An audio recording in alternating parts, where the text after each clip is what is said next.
San Antonio Soccer Examiner Chris Hockman here with the MLS Part 1 of the MLS Week 5 review. We'll start where the week started off in Toronto. Toronto 0, Los Angeles Galaxy 0.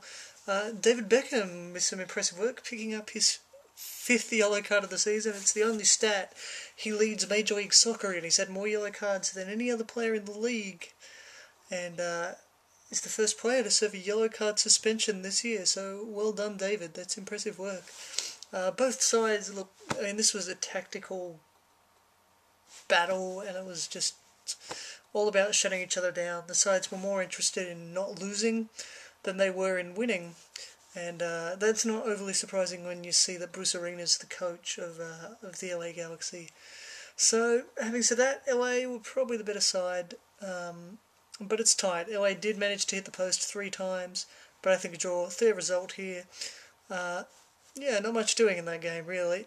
Then we go over now to Real Salt Lake, who stay perfect. Real Salt Lake 1, Colorado Rapids 0.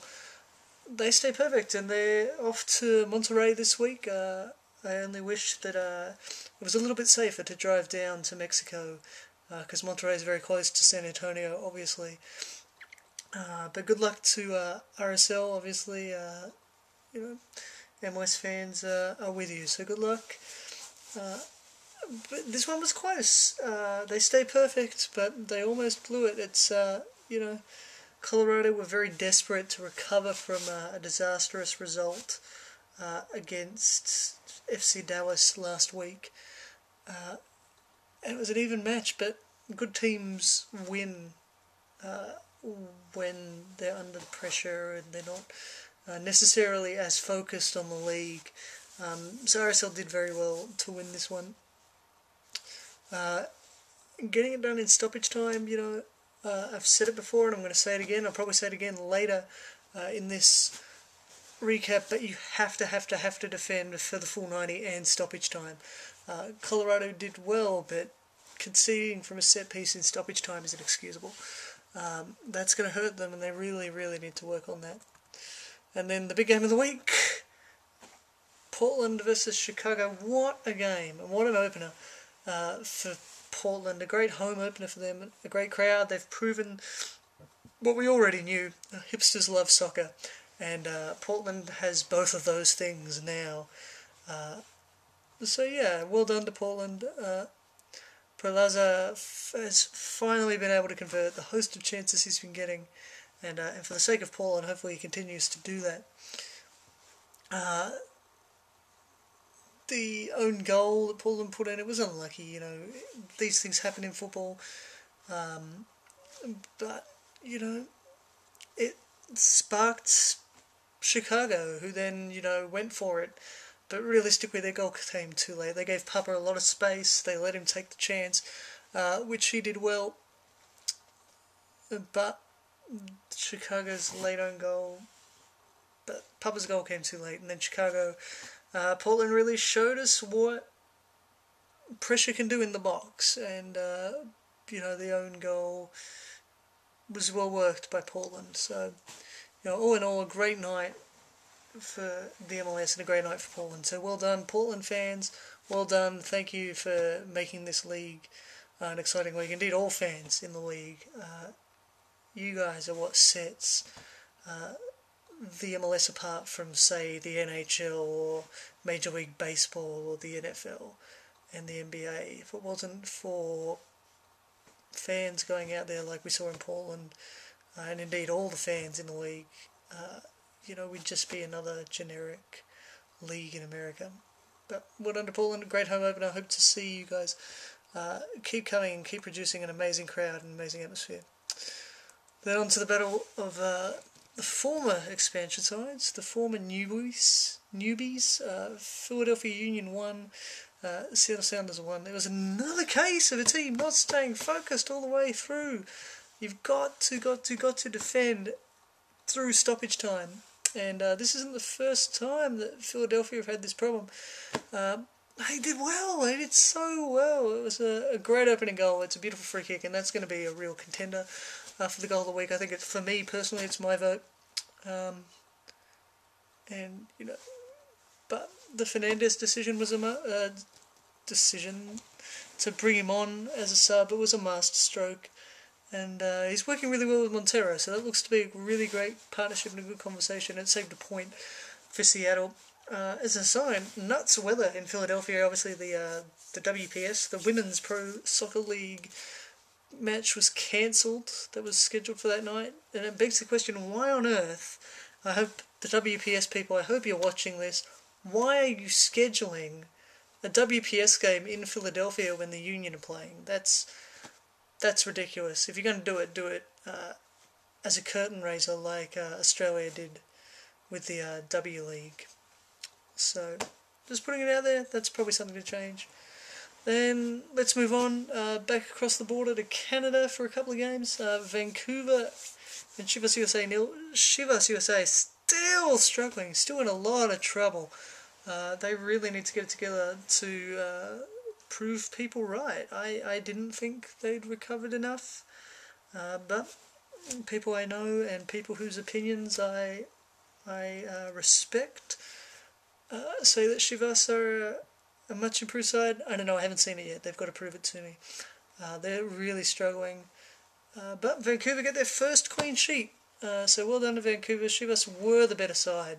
But they have to finish these chances. It's been a problem for them all year. They're really struggling to do it. That needs to change. They really, really, really need to get over that very, very quickly. But also notable, another good news for Vancouver, Husley did not get sent off this week. So well done. Well done. And now keeping in Canada, Toronto 0, DC United 3. And Toronto are in some deep, deep trouble, while DC United really showing that they have recovered from a disastrous year last year. But yeah, it's definitely still a rebuilding year for the Canadians. They've really, really struggled. But it was a great start for DC United. They really took Toronto, they took the fans out of this one very early. 2 goals in the opening 10 minutes. Chris Pontius punished that early error. You can't give the ball away easily. And he scored and punished them for it. While Davies isn't doing much for his popularity. The dive last week and now dancing in front of the Toronto fans. It's funny until he does it to your team.